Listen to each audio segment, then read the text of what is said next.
How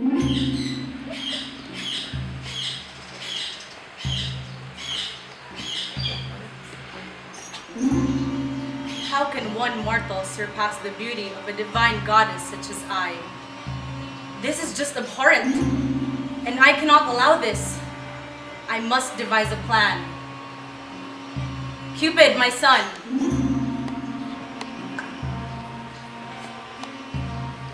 I must ask of you to do a clandestine task. Mother, what is it that I must do? Son, am I not beautiful? Why would you ask such a foolish question, Mother? Even the tiniest creature in the universe knows that your beauty is incomparable. Why do you ask? Well, a mortal by the name of Psyche might just transcend the praises I received from the Greeks. Ergo, my son, you must do me this one request. What is it, Mother? You will descend from the heavens and have Psyche fall in love with the ugliest, vilest creature on earth. My wife, I am tormented by the fear that our daughter may not be asked for her hand in marriage, although many admire her supreme beauty. Then, my king, what do you suggest that we do?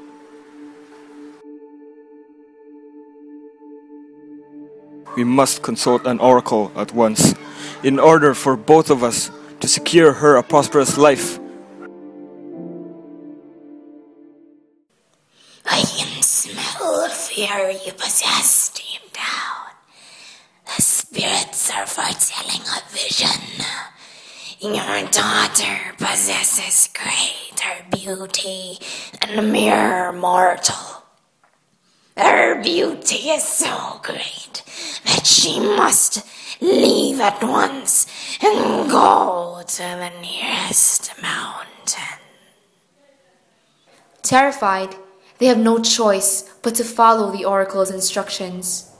And so, Zephyrus, the west wind, carries Psyche to a fair valley and a magnificent palace where she is attended by invisible servants until night falls.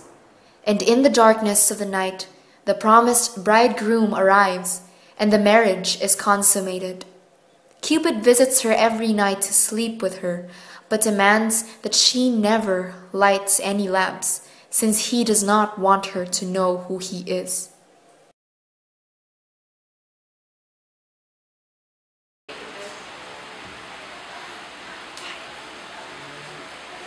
Zephyrus, you can take Psyche back to her sisters during the day, but she should not listen to any argument that would lead to my identity, to my true identity.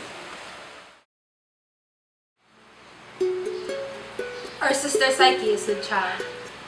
Really? Is that so?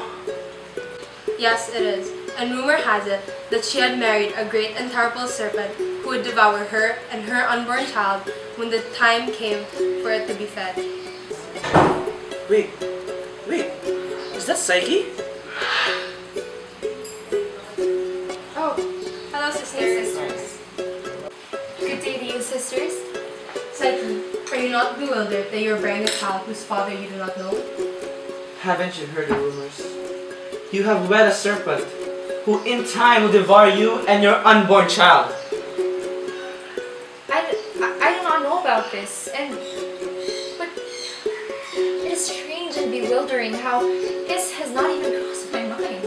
Psyche, listen to me very carefully. You must conceal a knife and an oil lamp in your bedchamber and wait for your husband to fall into deep slumber. And when he does, you light the lamp and slay him at once. If he say who they say he is. My sisters, I understand your concerns. Although uncertainty clouds my mind, I will follow your advice. Psyche sadly follows their advice. In the light of the lamp, Psyche recognizes the fair form on the bed as the god Cupid himself. However, She accidentally pricks herself with an arrow and is consumed with desire for her husband. She begins to kiss him, but as she does, a drop of oil falls from her lamp onto Cupid's shoulder and wakes him. He flies away and she falls from the window to the ground, sick at heart. Psyche then finds herself in the city where one of her jealous elder sisters lives. She tells her what had happened, then tricks her sisters into believing that Cupid has chosen her as a wife instead. She later meets her other sister and deceives her likewise. Each returns to the top of the peak and jumps down eagerly. But Zephyrus does not bear them, and they fall to their deaths at the base of the mountain. Psyche searches far and wide for her lover, finally stumbling into a temple where everything is in slovenly disarray. As Psyche is sorting and clearing, Ceres appears, but refuses any help beyond advising Psyche that she must call directly on Venus, the jealous shrew who caused all the problems in the first place.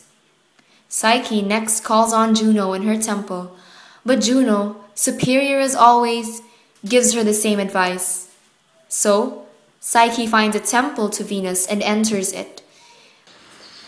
A mortal? What are you doing in my temple? Venus, goddess of beauty, I am Psyche. Please help me. Help me find my husband, Cupid. You wish to find my son? Well, first, you must separate all the grains in a large basket of mixed kinds before nightfall.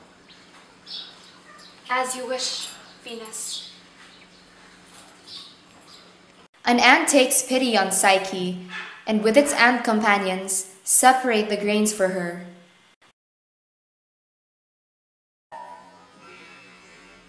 Venus, I have accomplished your task. What? Yes. You accomplished the task? Well now, go to the field where golden sheep graze and get some golden wool. As you wish, Venus. A river god advises Psyche on what she should do. The sheep are vicious and strong. They will kill you. But if you wait until noon time, the sheep will go to the shade on the other side of the field and sleep. You can pick the wool that sticks to the branches and barks of the tree. Venus, I have done it. I am amazed by you, mortal. Now go fetch me some water from the cleft. As you wish, Venus. I'm sure she would not accomplish this task. The waters are guarded by great serpents. It is impossible for any mortal to attain this. This time, an eagle performs the task for Psyche. Venus, I have brought you the water from the cleft. All this stress for my son has lost me an ounce of my glorious beauty. Psyche, go to the underworld and ask the queen of the underworld to place a little bit of beauty in this box. I will come back as soon as possible, Venus. Psyche decides that the quickest way to the underworld is to throw herself off some high place and die. And so, she climbs up to the top of a tower, but the tower itself speaks to her.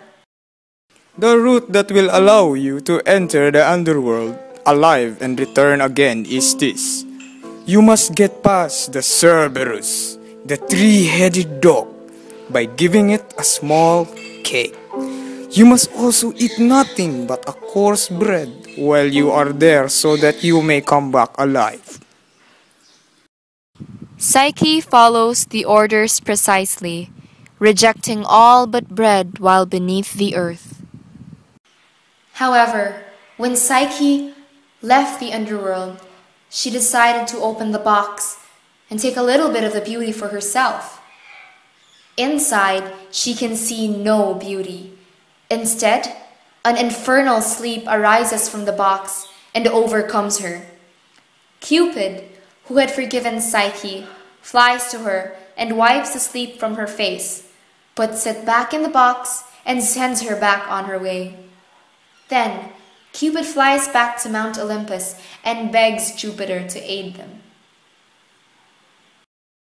Then Cupid flies to Mount Olympus and begs Jupiter to aid them. Jupiter calls a full and formal council of the gods and declares that it is his will that Cupid marry Psyche. Jupiter then has Psyche fetched to Mount Olympus and gives her a drink made from ambrosia, granting her immortality. Begrudgingly, Venus and Psyche forgive each other. Psyche gives birth to their daughter Voluptus, which translates to delight. In Latin, voluptas means pleasure or bliss.